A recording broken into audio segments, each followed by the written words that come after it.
And thus, after much often heated debate, the Alberta Prosperity Project was born, and here we are. I'd like to invite Tanner Naday up to start our event off with a prayer. The reason we pray before each event is because the Alberta Prosperity Project recognizes the supremacy of God. We believe that prayer is a recognition of that supremacy. So if you'd like to bow your heads, we'll offer a quick word.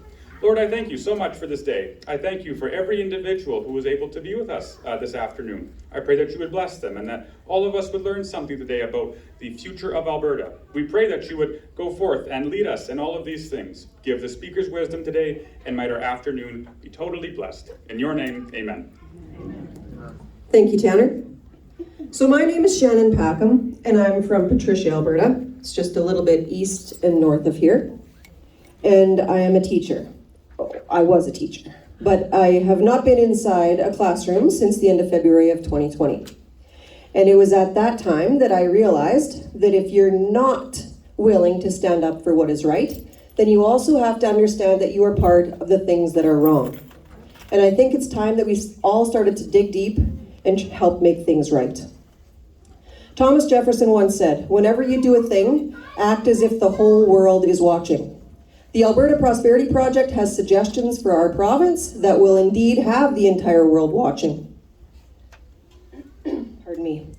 Alberta will be able to prove to the world that it is indeed possible to operate and succeed as a sovereign nation, one that will be the envy of every other nation of the world.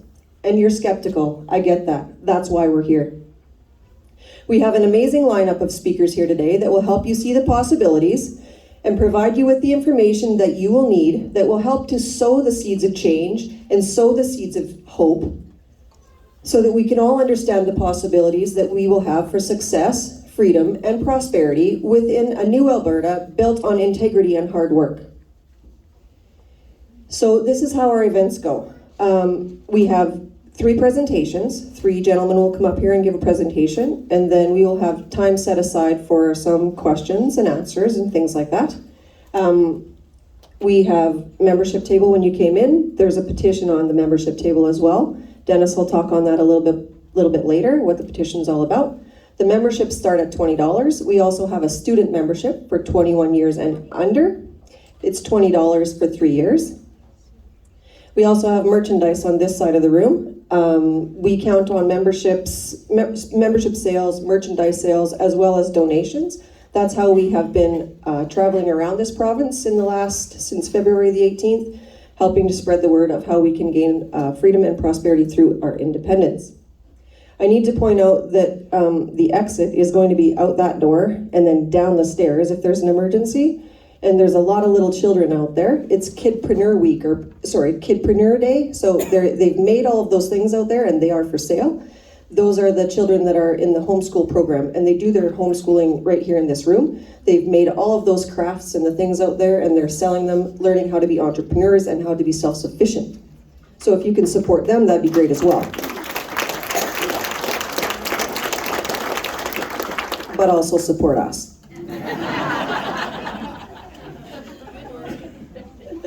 So I'm not sure if we'll have time for a break. There is snacks on this side, and the washrooms are out around the corner in that way.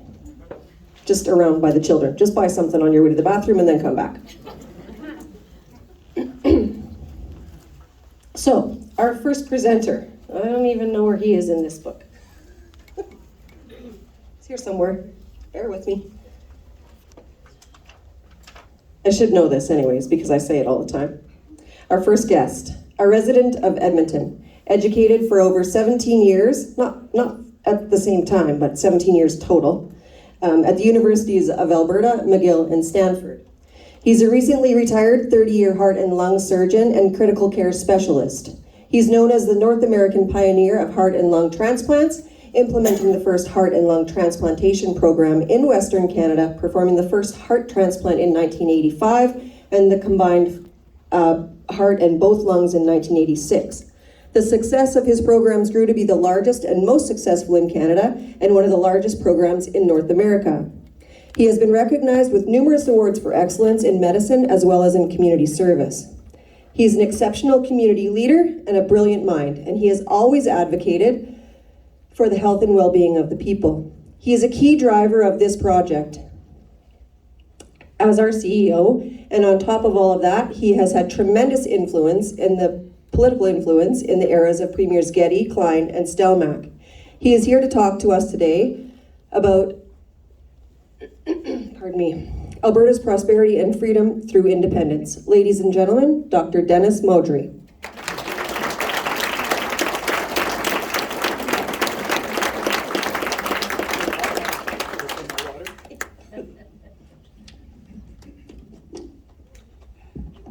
Well, thank you, Shannon.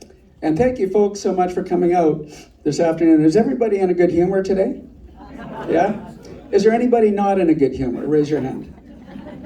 Okay, there's somebody not in good humor, so therefore that gives me an opportunity to put you in a good humor. All right, so here it is. How many people here knew that President Bush Sr. hated Brussels sprouts? Now, I know you're wondering where I'm going with this, I'm sure. Well, he did, and he once famously said, "I hate Brussels sprouts. I'm the President of the United States. I don't have to eat Brussels sprouts, and nobody can make me eat Brussels sprouts." Well, that brings up a recent poll conducted in Canada. And the question posed is, what is the most hated, detested vegetable in Canada? And unsurprisingly, it was Trudeau.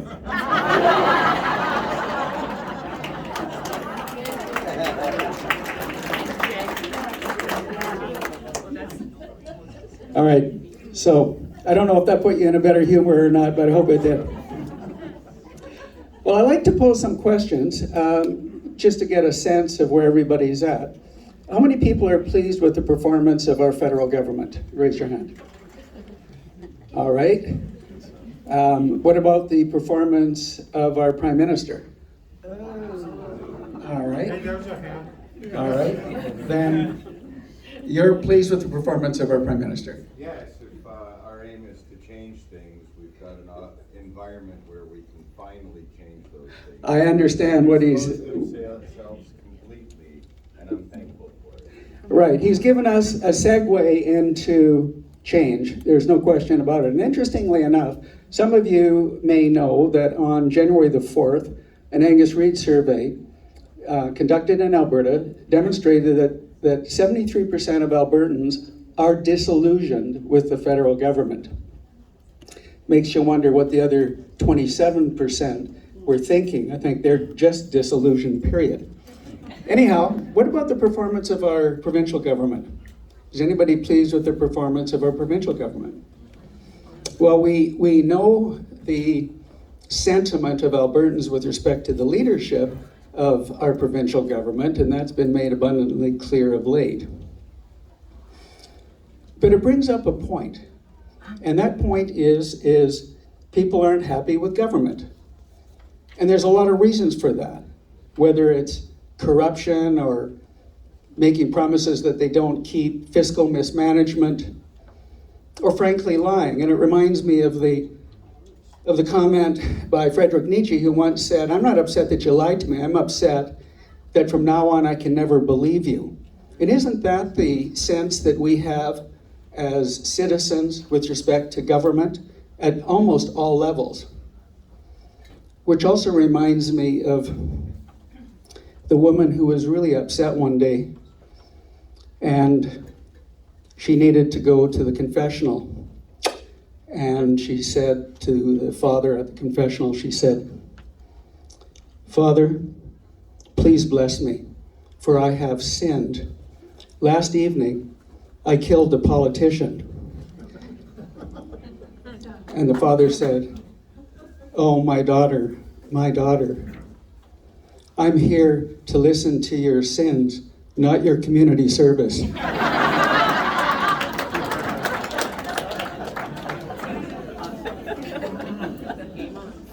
How many people here are concerned about their individual freedoms, rights, and prosperity? Okay, the majority of you are. Well, you're not alone. Another survey that was done in Alberta indicated that 87% of Albertans we're concerned about the cost of living and inflation, so that obviously affects your prosperity. Now, the question is, you know, if we do nothing, what's going to happen here?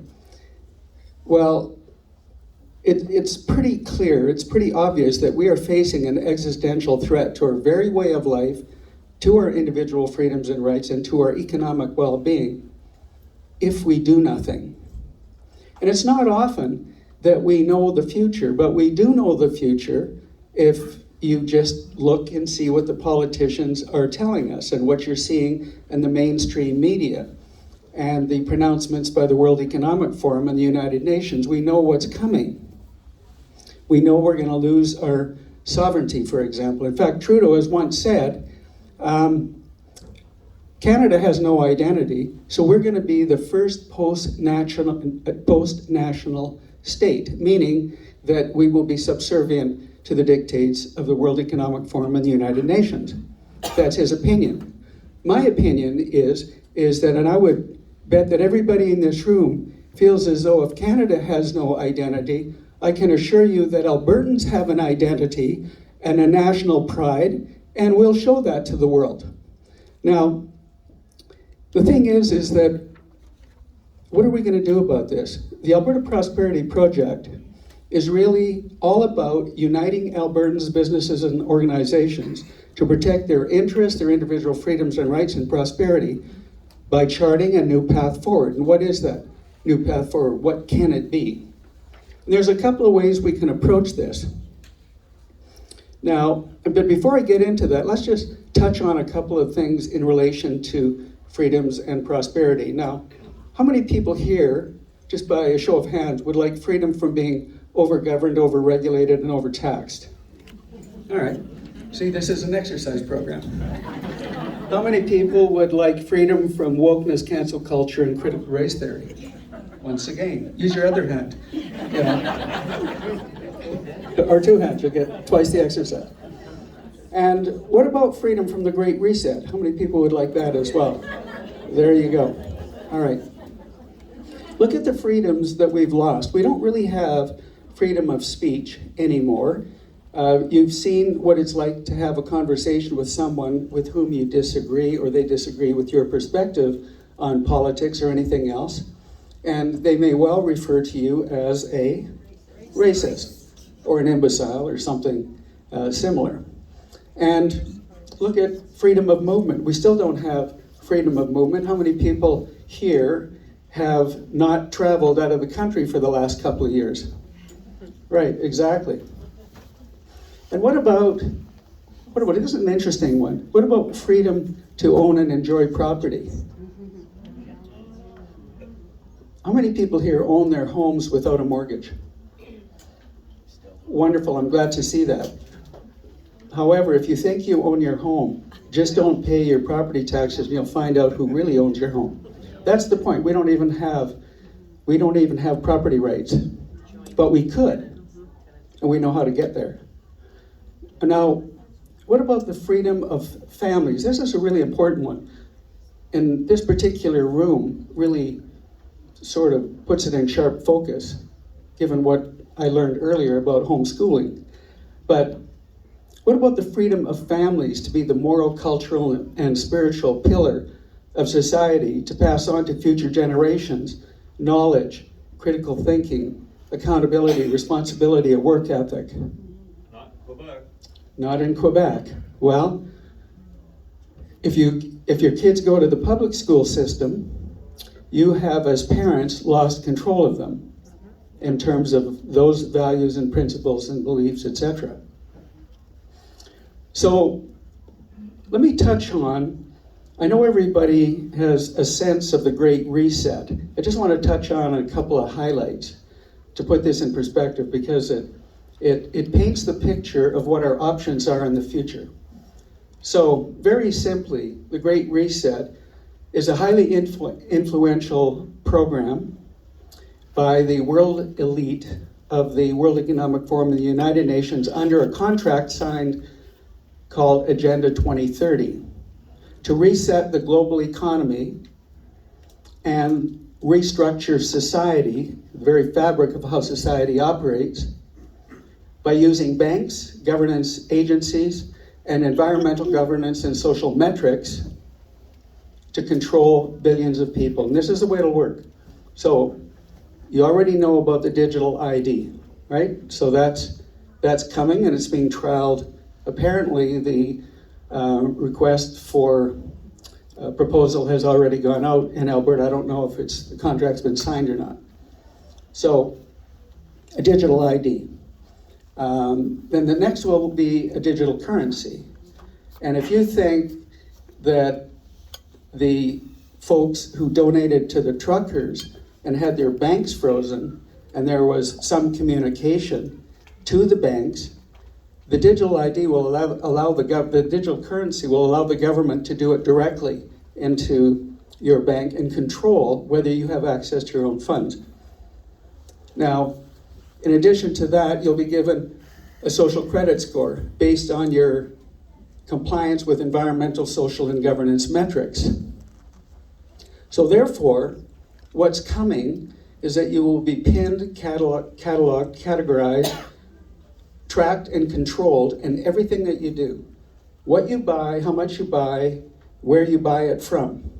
You can imagine going to the grocery store and saying you want to order a couple of steaks or you want to buy a couple of steaks, and the cashier says, when you put your card in, your digital ID card, no, you had steaks 2 months ago. You can't have steaks now. That's the kind of thing, I'm not saying that's going to happen, but that's the kind of control they will have. And when you have people like Bill Gates and others wanting to end the livestock industry in favor of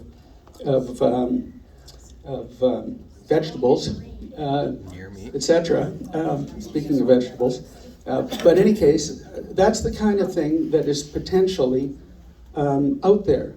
And similarly, the federal government, some of you may know this already, but Trudeau has already indicated that they're looking at implementing a new policy that will limit how far you can travel by train, plane, or automobile. So this is the kind of thing that, as you know, and it's sort of summarized in this sentence that I'm sure you've all heard from Klaus Schwab: you will own nothing and be happy. The corollary to that is they will own everything and they will be really happy.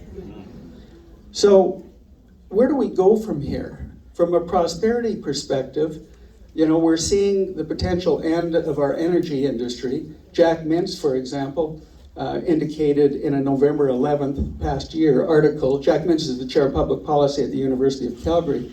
He's advised many governments over many years. And he said that ending our oil and gas industry will result in a 1/3 reduction in the average income of Albertans. Think about what that will do to your standard of living and your quality of life, particularly given what's on the horizon regarding increasing taxes and inflation. Because look at the debt that we're now facing. So the question is where do we go from here? And I should just touch on two things with respect to the hydrocarbon industry.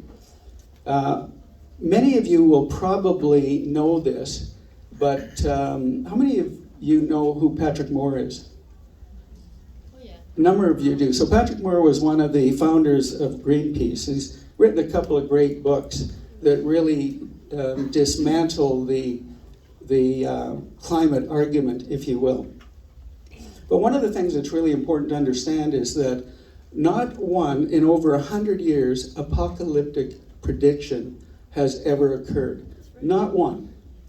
And yet we're constantly being told that the modeling, it tells us that we're all going to be dead in 12 years, according to Octavio Cortez in the US and other people like that, who are just trying to sow fear in everybody about the whole climate business. And honestly, this started, some of you will know, it started really with a Canadian. The whole climate business started with a Canadian, Maurice Strong out of Winnipeg. He was a wealthy billionaire from the oil and gas industry. And what he thought of was that he's this wealthy, he's got this money, he got into bed with George Soros, and they said, well, let's create a mechanism to redistribute wealth in the world. And the concept at that time was to redistribute wealth from third world countries to first world countries. Or do I have that backwards? From rich countries to poor countries, put it that way. And that's been co-opted, interestingly enough, by the World Economic Forum. Now it's a redistribution of wealth from the middle class to the wealthy, to the global elites. It's really interesting how this has played out. But one of the things as well is, how many people here know who Steve Allen is? Okay, some of you do. Steve Allen is a forensic accountant who was commissioned by this provincial government, the UCP, to look into foreign governments or foreign spending to inhibit the development and transport of Alberta's natural resources. And between 2003 and 2019, interestingly enough, $1.3 billion was spent to prevent the development and transport of our natural resources. So advertising campaigns of all kinds, physical blockages of trains moving oil and gas, etc., blocking pipeline development. All of this kind of thing has been occurring. His 700-page report is really interesting to read if you have the time and the inclination. But the bottom line is, where did this money come from to pay for all of this advertising to shutter the development and transport of our amazing natural resources that we've been blessed with? It came from you folks. It came from your federal taxes. The federal government is one of the major contributors to the Tides Foundation, Suzuki Foundation, and many of these other foundations to advertise against the development and transport of our hydrocarbon industry in this province. Now, in addition to that, many other countries around the world that have competitive oil and gas industries also have funded the opposition to the development of our oil and gas industry. And why? Why not?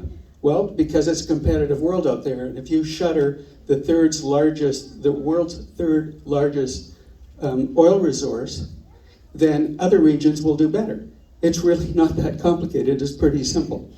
So that's one thing to think about in terms of the oil and gas industry. But how many people, when you're talking to people who really are on the climate train and really believe that the world is going to end if we don't stop the development of our energy industry, ask them if they know how many products emanate from a barrel of oil.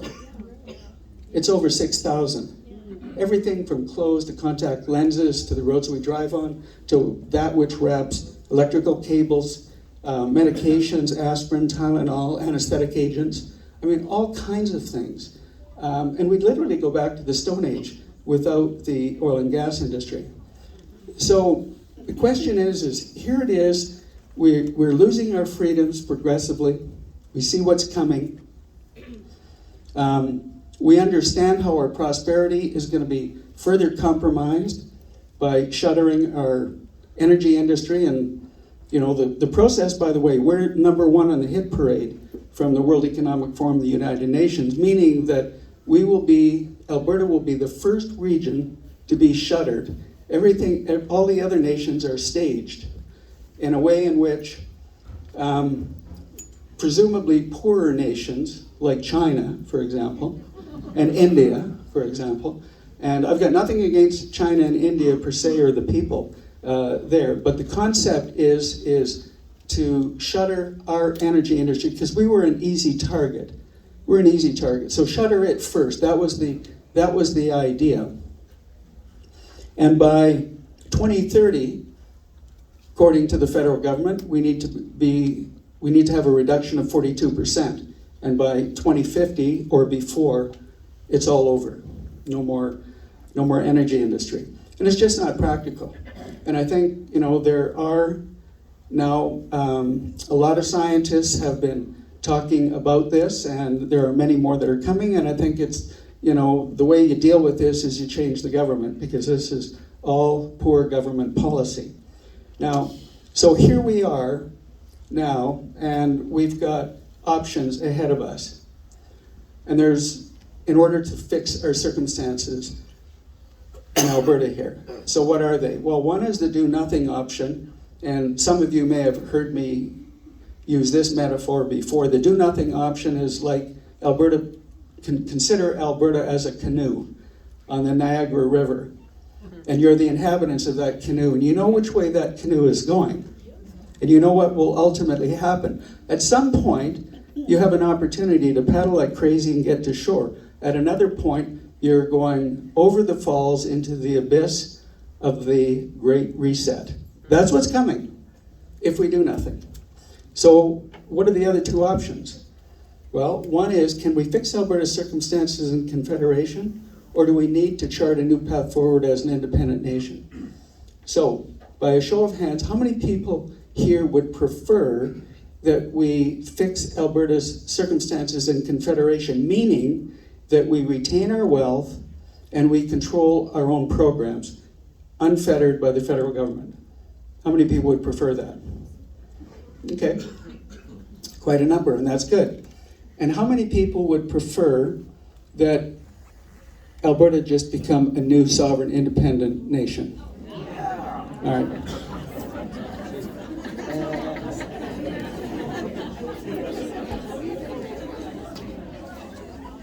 So what's important here to understand is, for those of you who didn't see hands behind you, I would say maybe 25% to 30% of the audience would like Alberta to remain in confederation, but with a better deal, and the remainder would like Alberta to get out of Dodge. So, let's look at the practicalities of this. And the way to think about it is this way. Number one, right now, you can't achieve either. And that's for a very specific reason, which I'm going to touch on in a bit. But let's look at the prospect of fixing Alberta's circumstances in confederation. It's really an easy way to do this. It's so understandable. Let's think about ending equalization as a metaphor for ending any egregious program that harms Alberta's interests. Okay? So, if you think about ending equalization, and it's a good topic, and it's a good metaphor, because we just had in October, this past October, a referendum on ending equalization. And what's been done on that? Nothing has been done with it yet. Now, here's the thing. In order to understand how difficult it is to end equalization or any other egregious program that harms Alberta's interests, you need to think about this through the lens of history, the electoral imbalance, and as well, the constitutional hurdles, of which there are 5. And let's touch on them briefly, because it's kind of fun to do this. We'll start with history. So, the fix was in 1904. Now, you probably know that Alberta was incorporated into Canada in September 1, 1905, thanks to the efforts of Sir Clifford Sifton. He was the Minister of the Interior of the Liberal government of Sir Wilfrid Laurier. But what he said in 1904, and this is where the fix was in, this is what he said. We desire, and all Canadian patriots desire, that the great trade of the prairies shall go to enrich our people in the East, to build up our factories and our places of work, and in every legitimate way contribute to our prosperity. Not the prosperity of Alberta, the prosperity of the people living in the regions of Quebec and Ontario. So we started as a colony in September 1, 1905 to serve the East. 116 years later, we're still a colony, and we continue to be pillaged and plundered of our wealth, and we continue to lose our individual freedoms and rights, thanks to the philosophy that was embedded into the minds of the elites, the Laurentian elites, in 1904. Now, What's more important to understand is that in the last 116 years, not one federal government, not one provincial government in Alberta has ever protected Alberta's interests or our prosperity. Why? Because they couldn't. So that brings up the next point. But if you think you can fix Alberta's circumstances in confederation, and you understand that history, let's move to the electoral imbalance. Most of you will know that we do not have representation by population in the House of Commons or in the Senate. So for example, in the House of Commons, Prince Edward Island elects one MP for every 40,000 population. We get the privilege of electing one for every 130,000 population. How is that fair? It's no better in the Senate. BC and Alberta have 25% of the population, 11% of the Senate seats. So what does this really mean? It means two things, very important to understand. Number one, every federal election will be decided by voter-rich Quebec and Ontario. And number two, it does not matter the federal government that is elected or is vying to be elected. They will always pander to the wishes of Quebec and Ontario at Alberta's expense. Now, if you think you can end equalization or end any egregious program that harms Alberta's interests, now you have a little bit of history. I could give you a lot more, but I don't have time. And you understand the electoral imbalance. But here's where the rubber really meets the road. It's the constitutional hurdles. If you want to end equalization, here's what has to happen. You have to have a majority vote in the House of Commons to open the Constitution first, and then to change it. That then has to be ratified by the Senate. Okay? Number three, then you have to have 7 of 10 provincial legislatures representing 50% of the population also voting in favor of opening the Constitution and changing it to benefit Alberta. And how do you think Quebec would vote? They get 2 of every $3 of equalization, the majority of which comes from Alberta. And that brings up the fourth point, and that's Quebec itself. Quebec believes that it has a veto, even though it never signed the 1982 Constitution. Isn't that interesting? And because it was never formalized, the question of Quebec having a veto was never really finally determined until a couple of weeks ago. And some of you may have heard that Quebec legislature passed Bill 96. And Bill 96 stripped away minority language rights in Quebec against the Constitution. So ipso facto, they have a veto. The fifth constitutional hurdle is the Supreme Court itself. Now, and here's the way that works. You need to understand that on constitutional battles between provinces and the federal government, or between provinces, they're going to be adjudicated by the Supreme Court. And here's the way the Supreme Court's constituted. You have 9 justices that are appointed from the Prime Minister's office, of which 3 are from Quebec, 3 are from Ontario, 1 is from the Maritimes, 2 is from all of the West.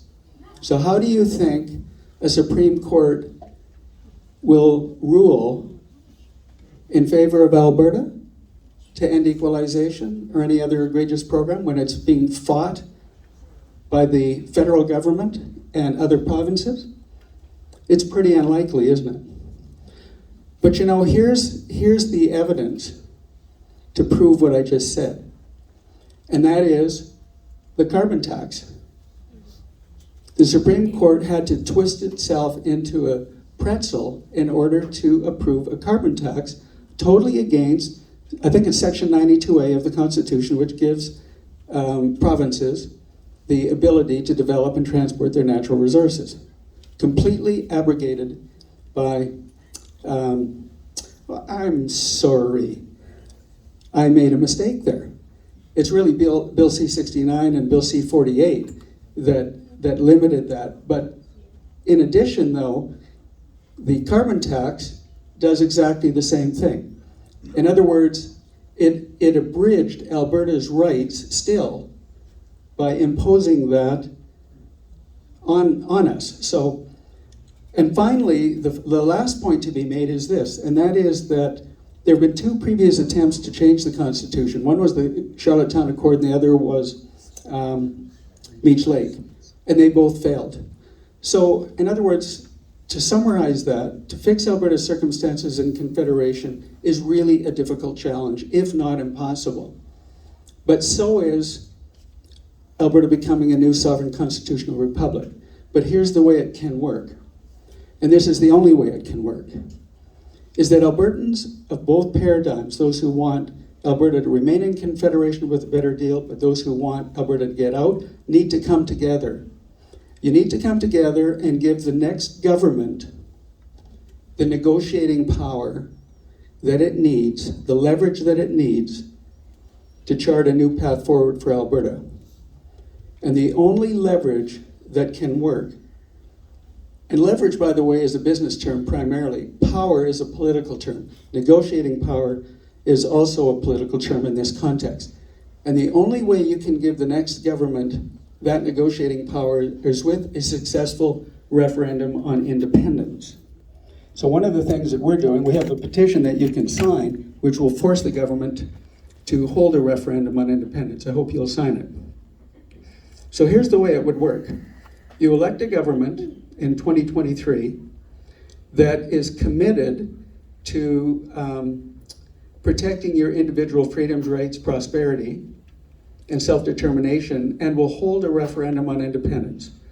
So that government is elected. That government then does this. It implements what can be termed the Alberta Sovereignty Act. In the Alberta Sovereignty Act, we've drafted, and interestingly enough, Rob Anderson, Barry Cooper, and Derek Fromm, a constitutional lawyer from the Free Alberta Strategy, also drafted the Alberta Sovereignty Act, and they're both very similar, except there's one difference. This is what we would advocate, is that the Alberta Sovereignty Act is the first piece of legislation that the 2023 government enacts. And what that does is it rapidly, or it accelerates the process of taking control of everything that you can within the Constitution: policing, pensions, immigration, employment insurance, and provincial tax collection. Taking control of provincial tax collection also sets the stage for taking control of federal tax collection. So you can do all of that within 24 months of being elected. So we've looked at how that can happen. Now, in addition to that, you have a component in the Alberta Sovereignty Act, which is a sub-act, which is the Referendum Act, which sets the terms for the referendum in Alberta. Now, some of you know or have heard of the Clarity Act. Is it possible for a province to leave Canada? The answer is yes. As a result of two attempts by the Quebec government, or Quebec, to leave Canada, the Supreme Court was commissioned to define the parameters.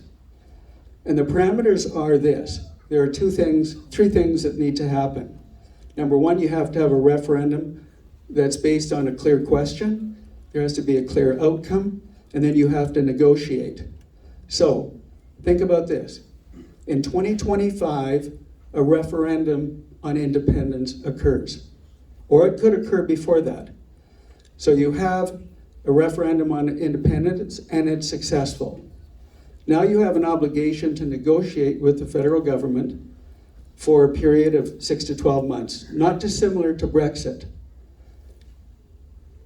At the end of that 6 to 12 months period, there's two outcomes, potentially. One is Alberta gets everything that it wants and remains in confederation, but now it controls its destiny, its wealth, and its programs. That satisfies one part of the population in Alberta. Or it doesn't get anything that it wants, or not nearly enough, and Alberta can then declare its independence, which should satisfy just about everybody. Now, what the Alberta Prosperity Project is doing to help foster this educational program, if you will, is that we're having events like this. Generally, they're much, much larger, but we're really happy that you've come out on this beautiful Sunday today. And we want people to obviously become members, and we want to grow the membership to in the order of 500,000 to 1 million people or more. Now, why is that number important? It's important for this reason. Because the politicians know that a very small number of the electorate will control the direction of a society. Erica Chenoweth, a Harvard professor, studied societal movements for a couple of hundred years, and she determined that 3.5% of the population can determine a change in direction of that society. When Jason Kenney and the UCP were elected, they had 120,000 members. That is, interestingly enough, 3.5% of the voting electorate in Alberta. So with 500,000 or 1 million members, we will control the outcome of the 2023 election. You will control the outcome of the 2023 election. And we can help guide you in how you should vote. And this is one of the ways to think about it. For every MLA candidate or a leader, you need to ask this question. What will you do different that hasn't been done in the last 116 years for the first time to protect my interests, my individual freedoms and rights, my prosperity and my self-determination? What will you do different? And if they can't answer the question, then you know not to vote for them. Then you need to ask the question, if they answer all of those, if they give you the right answer, then the next question is how will you do it? And if they can't come up with supporting a referendum, then you know the emperor has no clothes, because there is no other way to do it. It's really that simple. So the APP is designed to educate all Albertans, businesses, and organizations on the rationale and merits of independence. Call it independence within Canada or independence as a new sovereign constitutional republic, which is my preference, but that may not be everybody's preference, and that's fine. But let's work together to try and achieve one of those two outcomes. Then the next thing is that we're doing is we're rolling out a massive educational program, which has already started on social media, but we're going to be rolling it out on Rebel News and Western Standard and Touch Broadcasting Canada, and a few other things, digital billboards and that sort of thing, and holding many, many more events like this as well. And what I'd like you all to consider is this. Consider becoming a member. Consider wanting to protect your individual freedoms and rights and prosperity. Consider wanting to share the message with your friends and family. And if you've got the time, consider becoming a chapter leader. And I didn't even talk about chapters. That's the other thing that we're doing, which is really important. Shannon does a good job of that, but I'll just introduce it. So what we're doing is we're setting up educational hubs throughout the province called chapters. When we started this, and we just rolled things, I mean, we've been working on this for a long time, but when we started this in February the 18th, I thought maybe we'd set up maybe 60, 90 chapters. Well, as of at least April 30th, and I'm not sure where we are now. 119. Yeah, we're at 119? Yeah, so we've got 119 chapters set up now and a bunch more in the wings. So, and the purpose of these chapters, of course, is to educate people in those regions, and we're happy to hold events. Any chapter that wants to have an event, we can certainly accommodate that. But in addition to that, I'd like you also to consider one other thing, and that is signing the petition, because regardless of which government is in power, that petition will force the referendum. So I'm going to end with this single comment. Ladies and gentlemen, freedom is not free, and you cannot have prosperity without freedom. So thank you very much for your attention.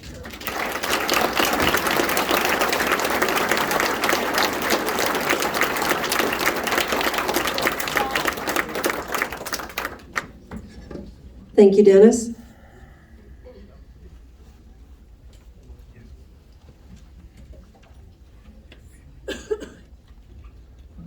I forgot to mention at the beginning that for the question period, we ask that you write your questions on one of these little index cards. They have them over on the membership table, and then we'll read the questions, the presenters will answer them. It just makes things go a little quicker rather than me having to run up and down with the microphone. So if you want one of these cards, I can bring you one, or just go pick one up over there. Our next presenter is from Lloydminster, Alberta. He is a brilliant industrial organization economist and a published author. He is a speaker and commentator on political and ethical issues and has studied under some of Canada's foremost economists. With his keen interest, wit, and bright mind, he offers much perspective to the Alberta Prosperity Project, and he is here to demonstrate the many merits and benefits of a free and prosperous Alberta. He has also been co-hosting weekly podcasts in his efforts to spread the Alberta Prosperity message for a free and prosperous Alberta far and wide, and he is also our acting VP of Economics. He cares deeply about the state that Alberta finds herself in and about how intrusively our governments meddle in our economy in order to facilitate our ruin. He is here with an economic forecast for the independent nation of Alberta. Ladies and gentlemen, Mr. Tanner Naday.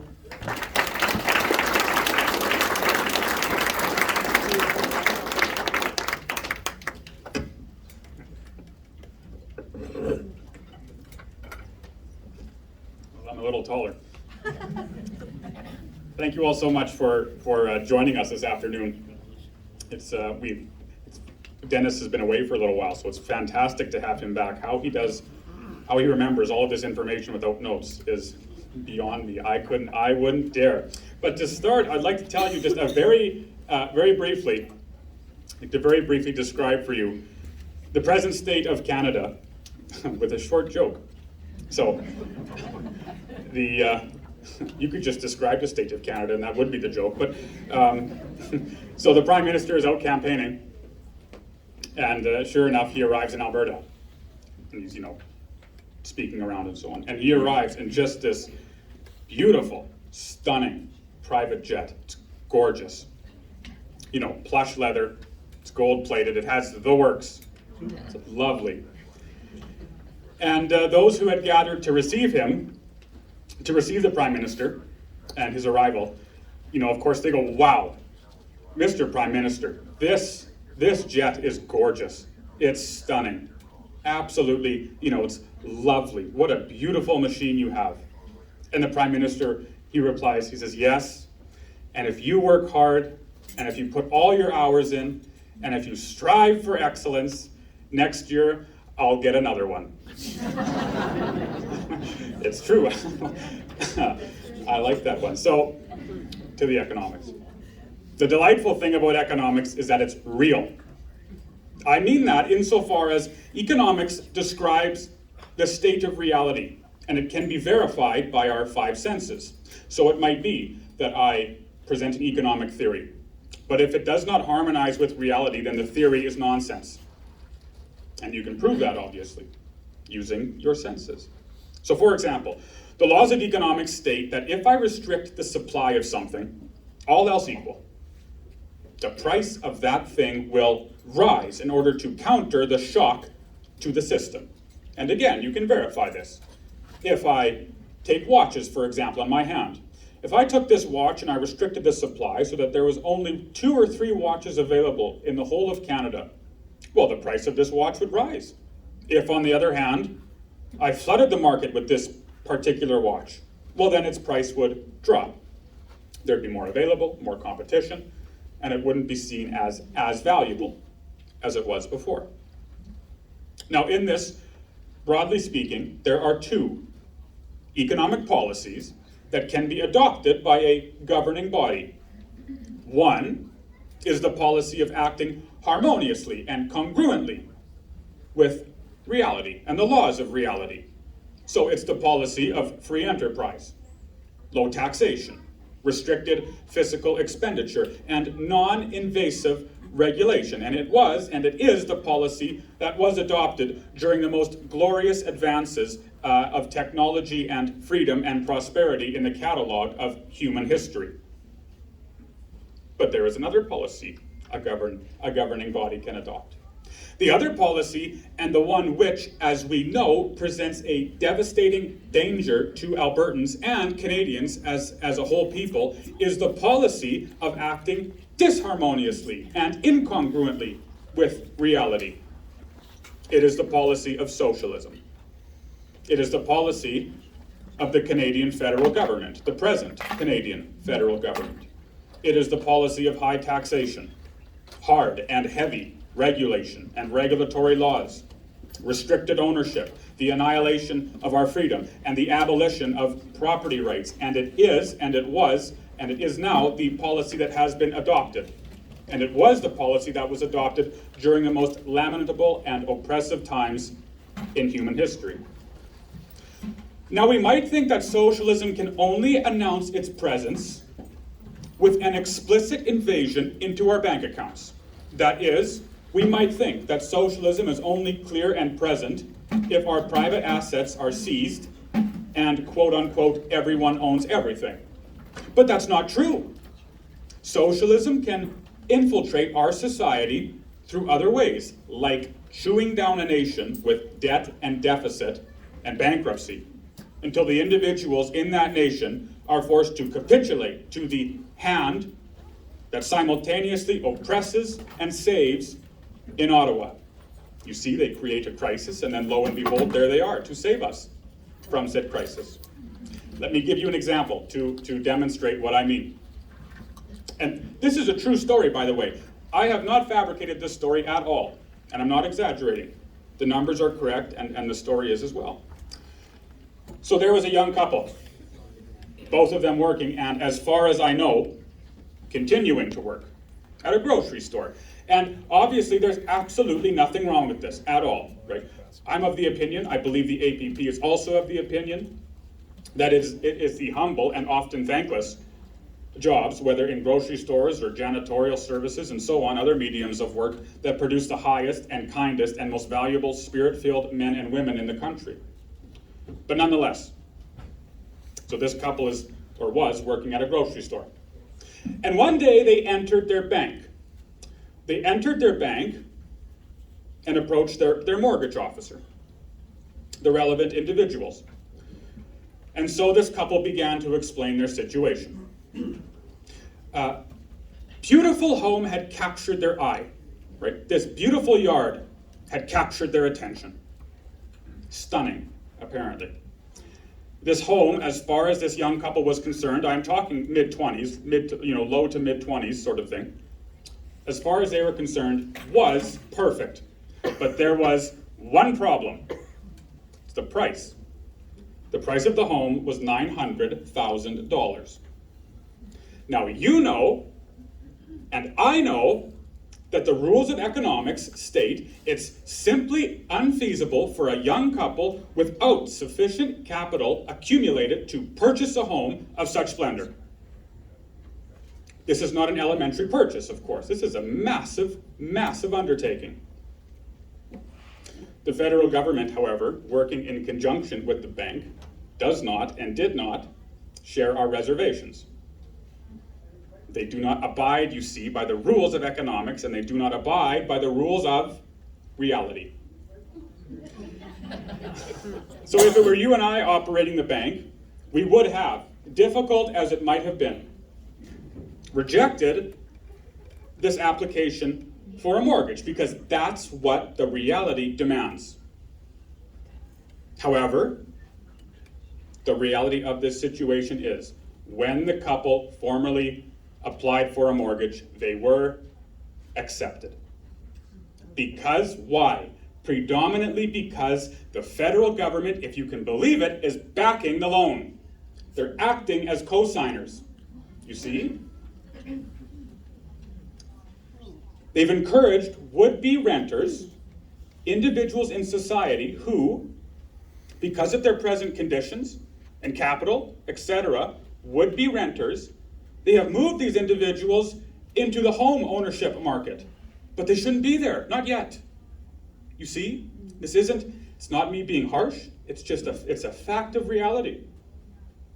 And they've done this whether by indeed acting as co-signers, artificially low interest rates, right? pushing this narrative that everyone should own a home immediately because that's just what Canadians do.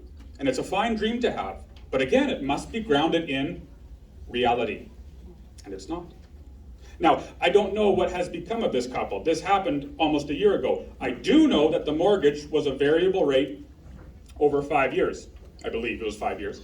And I do know that the contract was inked before the interest rates began to ominously rise.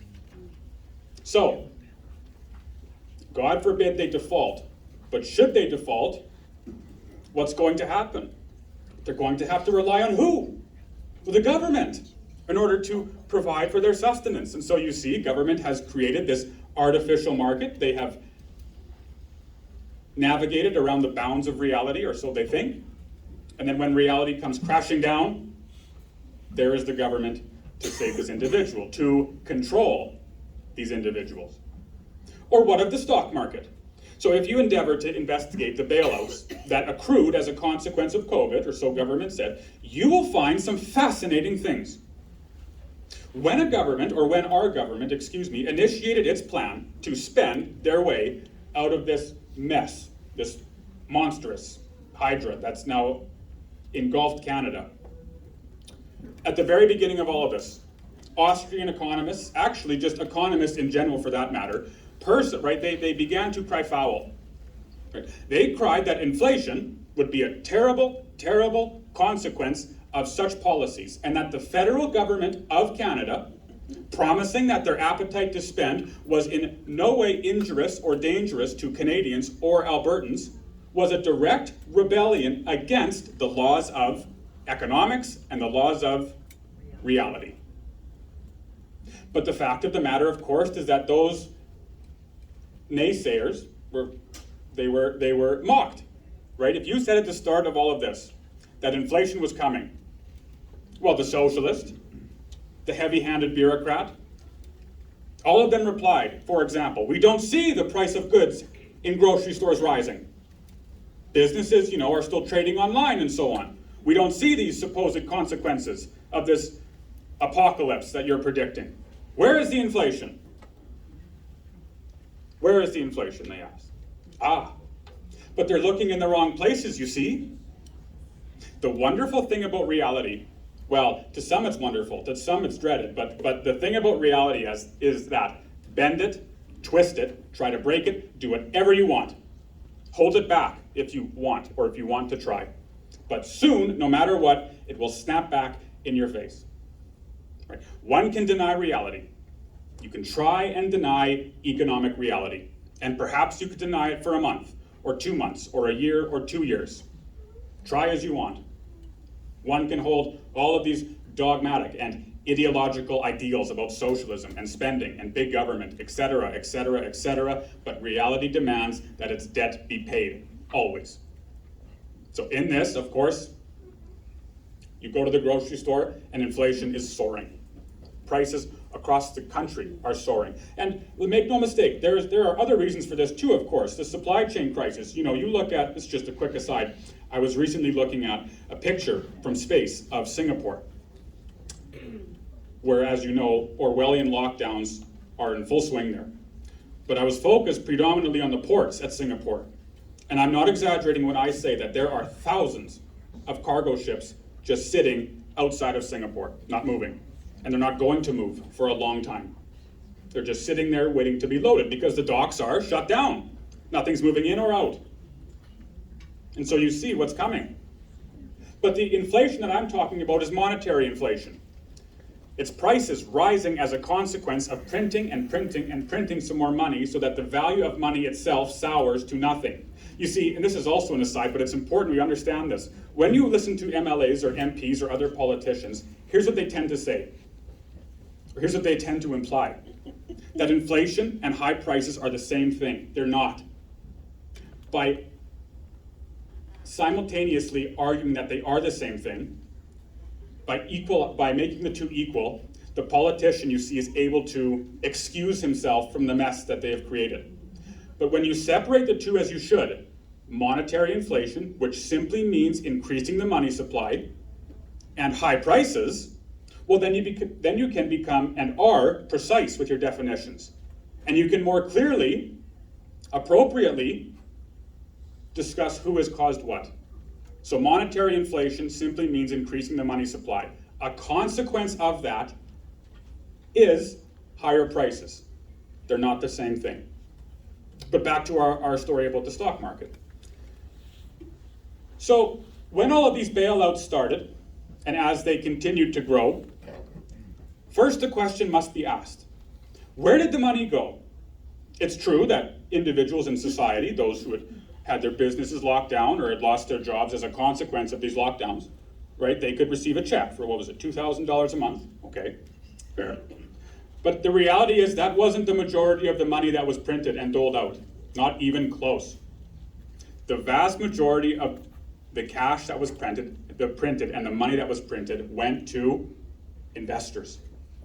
Large, rich, wealthy individuals.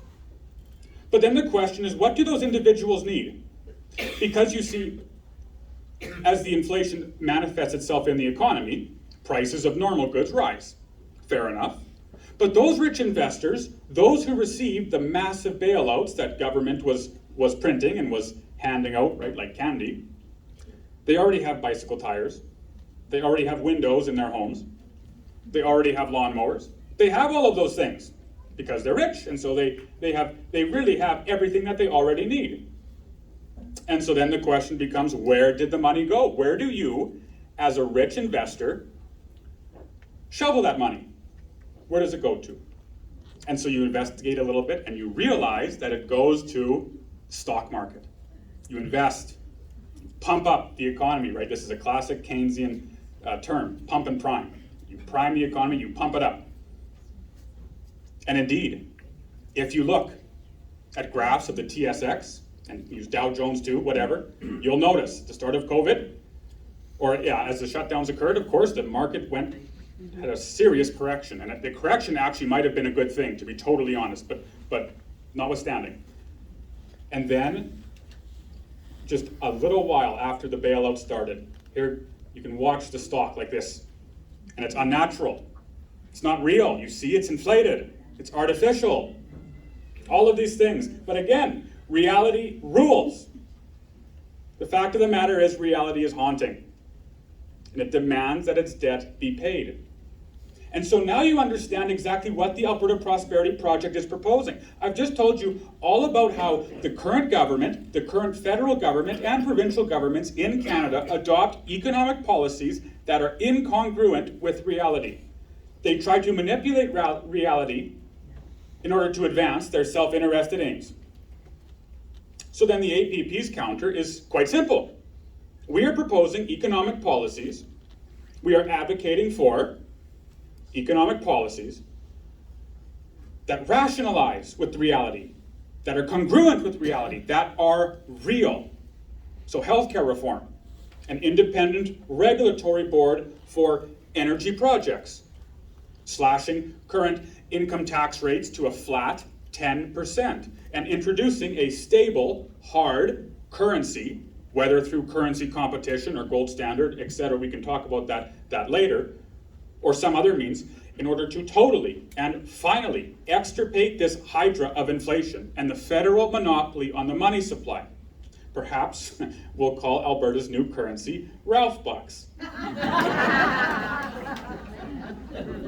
And of course, we're also advocating that Alberta introduce the most robust recall legislation.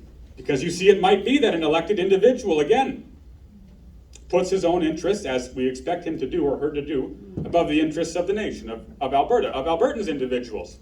And so they might once again pursue economic policy that is not congruent with reality. And so we're proposing the most robust recall legislation so that if a politician is not doing what he or she was elected to do, in part which is pass sound economic policy, and is also perhaps brazenly violating the precepts of Alberta's Constitution, we as individuals and as constituents both have the right and the ability and the opportunity to legally remove that politician from office before the next election. So the fact of the matter is, the men and women of the Canadian government and the federal parliament have abdicated their right and qualification, in my opinion, to govern the province of Alberta. They no longer, and perhaps they never have, as proven by trying to destroy our energy industry and stealing our freedoms, they never have represented the interests of the individual Albertan and Alberta as a whole. So that's why we're promoting Alberta's independence. There is a reckoning in the province. Even the federalists in the current political parties, whether federal or provincial, recognize that independence itself is on the rise.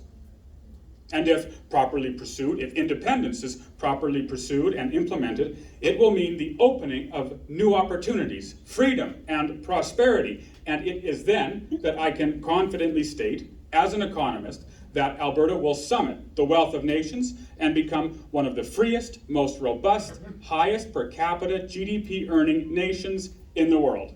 Thank you.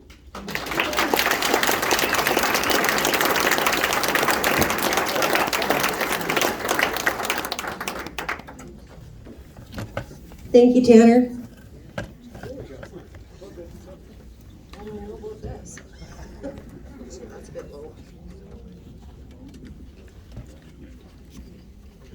Okay, ready for our last guest? Are you thinking of any good questions? Have you been writing them down? Are you using your best penmanship? Our next guest, a well-known, courageous defender of rights and freedoms, a folk hero, if you will. I've heard him speak on many occasions, and I can honestly say that the energy he brings when he gets a hold of this microphone will spark a passion in you that will help you want to be part of something that is history in the making. He has put on many miles, not just in Alberta, but traveling to Ottawa, he came to Grand Prairie when we were up there. He has basically turned into a household name, and his popularity grows. He once said at one of our events, "Sometimes to do the right thing, one has to stand up and be alone. But when you do the right thing, you're only alone for a moment." He advocates for truth, he advocates for kindness, he advocates for understanding for those who have a different perspective, and I can tell you firsthand that his mushroom cheeseburgers are one of the best ever. And I've also been told that he makes some really good pancakes. Ladies and gentlemen, from the Whistle Stop Cafe in Mirror, Alberta, Mr. Chris Scott.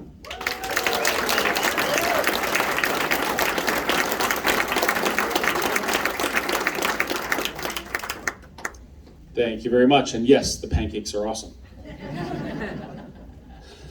Well, there's a word that I heard a few times this afternoon, mostly from Tanner, and that word is reality. So, how many people in this room have heard the term, they finally woke up, or they're still asleep? So I've said it. I've started to realize that that's not really how I feel. I don't really think that people have been sleeping as much as just not paying attention. It's exactly the same thing I did. I was so busy with my life and my job and whatnot that I wasn't really paying attention to what's going on around me. So as Tanner was talking about reality and how you can bend it and you can twist it, but in the end it snaps back and hits you, I had this little image in my mind of all of us folks who are actually working towards a solution. We see that there's a solution and it's tangible, it's plausible, and it's probable. We can do this, correct? And we're heading that way. And our friends and neighbors, they're still kind of not paying attention. They're like, oh, this is on sale over here. Oh, wow, I got a new job with the government over here. And they're failing to recognize the impending disaster that's heading our way. I see us walking down a path, and we're holding this great big huge tree branch back. Have you ever done this when you're camping with your friends? And they're dilly-dallying. They're like, ooh, a berry, oh, a bird. And they're standing there and you're like, I can't hold this for very much longer. It's reality. We're walking down this path and we're trying to make sure that they can come with us, and they're not paying attention, and eventually it's going to snap back and it's going to hit them in the face. And as long as they don't get hurt too bad, it's pretty funny. But in this case, if we fail to achieve the goals that we know are the goals that we know are going to keep us free and prosperous, it's going to be very painful for a lot of people. we're going to see some suffering. If you thought that the COVID years were bad, just wait until the reset years come around. When you're dealing with an adversary that actually tells you outright that you're a useless eater and you shouldn't be here for the good of everybody else, it doesn't take a rocket scientist to figure out what the ultimate goal is, right? And this isn't conspiracy, this isn't some rabbit hole thing, this is actually black and white, written, spoken, all over the news. They're not even hiding it anymore. That's how confident they are that everybody isn't paying attention. They're actually telling people that they don't want them to exist anymore. Because as human beings, we're a virus on the planet and we need to be exterminated, correct? To save the planet. Well, I don't agree at all. As a matter of fact, the way I see it is the way to exist and coexist with nature is to be responsible stewards of the environment. That means using what we need, replacing it, doing the best to have the least impact possible on the things that we're using for our own sustenance and survival and to enrich in our lives. I mean, we don't, since the 70s, yes, I'm a 70s baby, since the 70s, we've made considerable advances to reduce real pollution, deal with garbage issues, like actual garbage issues, not garbage issues like wokeness. But as human beings, we've made incredible advances and leaps ahead. And we've literally cleaned up our act quite a bit. But that doesn't seem to matter.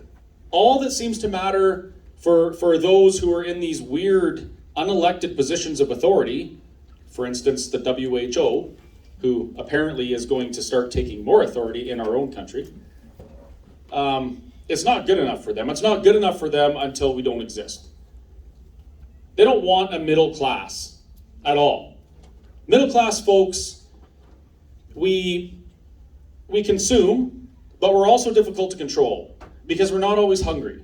We're not always wanting. We don't need to be taken care of very much. We help each other out. We have enough for ourselves, and for the most part, when our neighbors are in need, we can help them out. So it's almost impossible for people to control that class with fear and an idea that they need to be taken care of by somebody else. Now, people who are very poor, they can do that too. And the very rich, the elite, well, they don't have to do that to them because they're the ones that matter.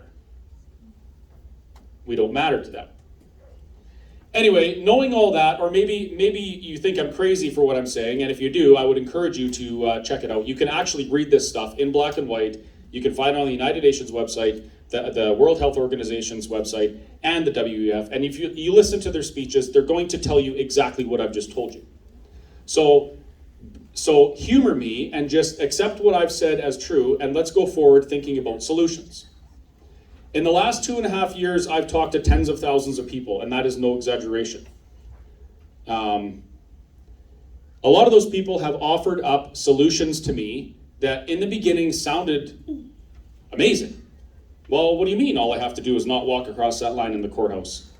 And I can say that I shouldn't be there and I'm some sovereign person. That's amazing. Why doesn't everyone do that? Well, because if you do that, you get choked out on the courtroom floor. That's why.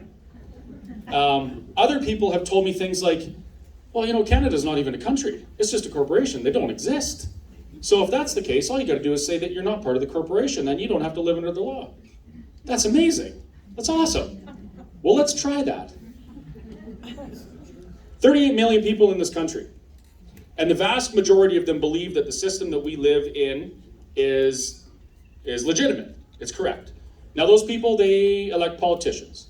They hire the authority, the police, the people with the guns that come and arrest us when we serve burgers when we're not allowed to. They put judges in place. They build the jails. They have the keys to the jails. So regardless of what anybody thinks about the system and how it works and how legitimate it is, at the end of the day, the society in which that system was created are the ones who decide how to deal with people who don't conform perfectly within the system. And at this point, it means jail. Now, there are still people in jail who don't deserve to be in jail for doing nothing more than standing up for themselves and trying to help others stand up for themselves. So the system is definitely very broken. The system isn't designed to hold individual rights and freedoms in a place of high regard or high priority. And over the last 2 years, the silver lining to this is that so many things have happened that made people like me say, what the heck, I thought this was a free country. So many of those things have happened that we've started paying attention. And thank goodness we have. If we hadn't, this probably wouldn't be happening. Maybe if Adam Skelly hadn't opened his restaurant in Ontario and motivated me to do the same, if he hadn't done that, maybe I wouldn't have done what I did, and maybe some of this freedom movement wouldn't have happened because people would have just, maybe they would have ignored it. Who knows? But we have a very, very unique situation here in Alberta. People are paying attention. And as we saw from during the convoy, everybody's starting to pay attention. And everybody's looking for something to give them hope. They want to do something that's going to make a change. Even if that something is just standing on the side of the road, throwing hamburgers into a truck and hitting Carrie in the face with them. People line the sides of the highways, and I'm like thousands and thousands of people. Am I exaggerating, Carrie? Thousands of people. They were everywhere, and the burgers, yes, they did hit him in the face. But they're willing to do things like that. Minus 30, it's in the middle of winter, and they're standing there freezing their faces off because they want to do something to make a change. All of those people, they want to see change in this world. And they're willing to freeze on the side of the highway to be that change. That's our silver lining. People are actually motivated, and they're willing to be the change that they want to see in the world. And we need some really, really significant changes. Now, is this for us? Kinda. But the reality is, I see a lot of folks in this room that maybe they're not going to be around for another 20 years. That person, well, they're like 102, but they're pretty stubborn. This isn't necessarily for us as much as it's for those tiny little people in that other room there. Yeah. And things might not even change fast enough that we reap the full benefits of what we're trying to do here. But I want to remind everybody that, and you probably already know this, especially if you're parents, what we do today is probably not for us. There comes a time in our lives when we stop worrying about what we're doing for ourselves and we start thinking about what are we doing for our kids? What are we going to leave our kids? What's our legacy going to be? And I will not have my legacy be the guy who stood by and let the world be taken over by socialism to the point where his kids didn't have a future. I'm not doing that. And I hope that, actually let's just ask, how many people don't want that future for children?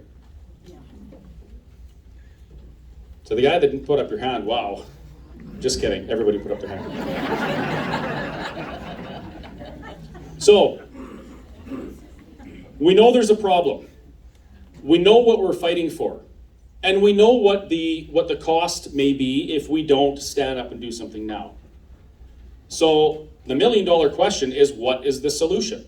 And the solution is the same today as it was 2.5 years ago. I realized this very, very early on. The solution is very simple. Stand up for yourselves, stand up for your friends and neighbors, and use your voices. Every question that's ever been asked of me, well, Chris, what are we going to do about Kenny? I don't really care what you do about Kenny because he showed he's just a poll hound, and if we shift the winds of opinion, he's going to do what we want, but whatever. If you want to do something about him, use your voice. Well, Chris, what are we going to do about unification? There's all these little groups, and how do we bring them all together? What are we going to do? Use your voice. That is the most powerful tool that you have. And I'll even say it's the most powerful weapon you have. You don't need to raise a fist. You don't even need to raise, well, you could raise your voice. I've done that a few times. Sometimes it's effective. The most powerful force in the universe is sound. And when we use our voices and we make the sounds, people pay attention and things change. If you want to unify 2 or 3 or 4 political parties, buy a membership to the parties. Get involved. Use your voices within the parties. Start a members' motion to adopt the policies, platform, governance, and documentation that the APP is proposing. It's possible. Not only is it possible, but it's actually fairly easy. You literally have to spend a few hours of your life every month or so, use your voices, encourage others to do the same thing, and you will change the world. And I can tell you that with certainty because I've watched over the last 20, 25 years, thinking that I couldn't make a difference because I was just one guy. I watched NGOs, non-government organizations, come into Canada and advocate for the stupidest things and change our world. I watched organizations put ads on TV saying, you know what, we're going to save the world by turning corn into fuel. Well, that's such a great idea, isn't it? Corn is clean. It's clean in whatever part of its eating cycle it's in. But corn's clean. Why don't we make ethanol out of corn? Then we don't have to drill wells. We don't have to see black oil, because black oil is dirty, right? It's so toxic. No, it's not. So we have these groups come in and they say, we're going to use our food and we're going to turn it into fuel. Well, it also doesn't take a rocket scientist to figure out that we already have people starving across the planet, correct? Child poverty and child hunger has been a pandemic across the world for centuries. And no one's ever shut down the economy for it. But knowing that, these groups come in and they start taking our food and turning it into fuel. Or Ford turns soybeans into their seat cushions and tires, and we celebrate this. Because these noisy groups, small fringe minorities come in, and they start making a bunch of noise, they use their voices, and they change the world, but it's not for the better. So now we have a world where people are starving, and we're putting fancy tires on our car made with the food that they could be eating. We're putting solar panels on thousands and thousands of acres of farmland in Alberta and replacing fertile farmland with solar panels that generate 2% of the electricity that can be generated on an equal size fossil fuel-based plant. Truth is lies, and lies are truth today. But all of those things, my whole point for telling you about these groups that came in and flipped our world is to let you know that you can do the same thing, but you can do it in a righteous way. You can stand up for truth. You can stand up for accountability. You can stand up for your friends and neighbors, and you can undo the disaster that's been done because we were too busy with our lives to stop it. And really, now is the time. We don't have a lot more time to do it. You think you're free? You're not free. I'm not free. I thought I was free until I saw a chain on the door of my restaurant because I wanted to earn a living. I thought I was free until I watched protesters get beat up and trampled with horses. I thought I was free until our governments started enacting more and more laws that were inconsistent with the Constitution. That's supposed to be it's supposed to be the shrine of Canada, of utmost importance, the supreme law that makes this the best country to live in, where we'll always be free. And I watch governments, provincial governments all across Canada spitting on it. You can't protest on the sidewalk, that's illegal. You can't operate your business, that's illegal. You can't have your family over for Christmas dinner, that's illegal. Now tell me again how free we are in this country. Some of the things that we've seen over the last couple 2.5 years or so, maybe even longer, I haven't been paying attention long enough. New Canadians or second generation Canadians, they come up to me all the time and they are livid. They're so mad, but they're not mad at the government, they're mad at Canadians. Because they came here to escape the things that we are allowing. And they see it happening here. They're jumping up and down, they're yelling from the rooftops, and people are just flipping them off on the street saying, what are you talking about? We're free, we live in Canada. No, you're not, you're losing your freedoms. I saw it happen, not me personally. But people who are new to Canada, they have seen it. And so we have the weight, you should feel the weight on your shoulders right now. The responsibility that you have, the duty you have to do something for those people. If not for you and your children, for the people that fled to this country to escape the things that we're allowing to happen right now. We have a duty to fight for our freedoms.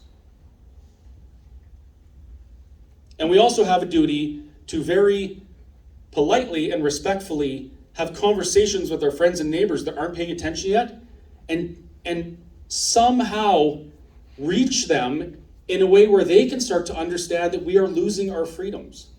Because if you live in a country, or in a province, or in a city for that matter, where the government decides when you're free and when you're not, you are not free. That's an illusion of freedom, and it's a control. So solutions. Sorry, I keep getting sidetracked.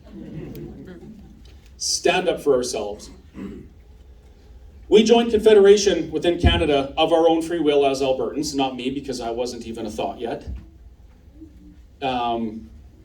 It's almost like joining a relationship or getting married. Our partner, Canada, the other provinces, they made all sorts of promises to us. All sorts of reasons why we should join this great confederation called Canada. And in the beginning, I think it was a wonderful idea. Because what could be better than people working together? Because why? We're stronger together, right? And we have been for the most part. But at some point, you have to weigh the benefits and the drawbacks of the relationship that you're currently in. And putting emotion aside, because that's what makes me want to remain a Canadian and keep Alberta in Canada. Emotional attachment. Set that aside for a moment and think about what that really means.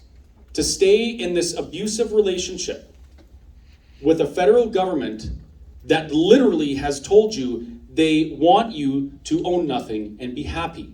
They have literally told you that the industries that you earn your living at, that are your children's futures, that provide this quality of life that we enjoy in this province and this country, are evil. Energy is evil. Agriculture is evil. Cows fart. Did you know that? And they just started doing this in recent years. So if we don't stop our energy industry, and we don't stop agriculture, and then if we don't stop transportation, our children won't have a future. Well, let me ask you, what kind of future are our children going to have if they can't have a job, and they can't eat the foods they want, and they don't have the energy they need to sustain their life? We need to get back to reality. Because that branch, it's coming, and it's a biggie. It's a doozy. I'm not talking like, haha, yeah, I got you with that willow branch. I'm talking, dude, where's your jaw? That's the kind of snapback that we're looking at here. And so I would encourage everybody we really need to think about ways to reach the folks that haven't started paying attention yet without calling them sheep, without calling them asleep. Because if people say that to me, like I'm asleep, I'm not whatever, I'm a sheep, I immediately kind of get in a defensive position. And I don't want to listen anymore. Because how dare you? So we need to figure out how we can talk to our friends and neighbors and get them involved in this. Somehow get them out to an Alberta Prosperity Project event or meeting. Maybe just tell them there's snacks. Tell them there's punch and pie. And get them here. Have a barbecue in your backyard like we used to. Do you remember when we used to have barbecues and it wasn't illegal and our neighbors didn't rat us out like it was the friggin' SS? Do that and have some rat cards laying on your coffee table. Or leave one in your neighbor's car. Put one under their pillow while they're not looking, even though you don't have a key to their house, and really creep them out.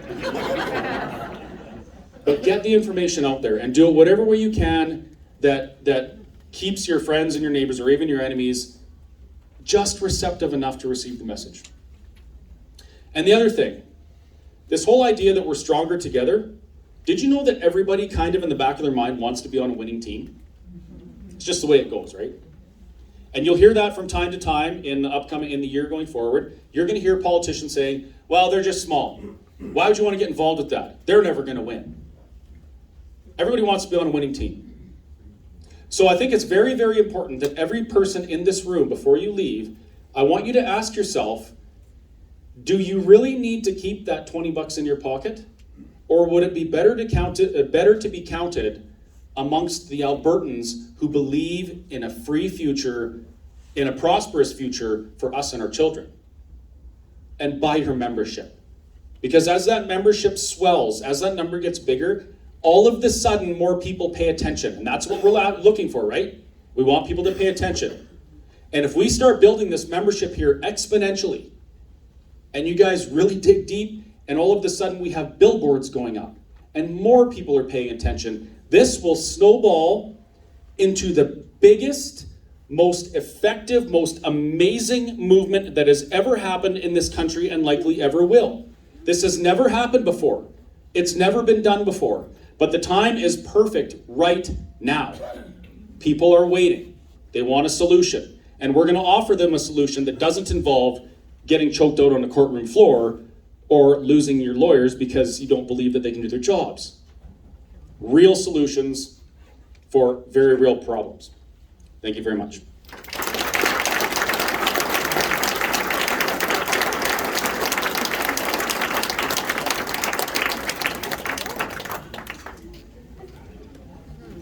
Well, the chairs are getting set up.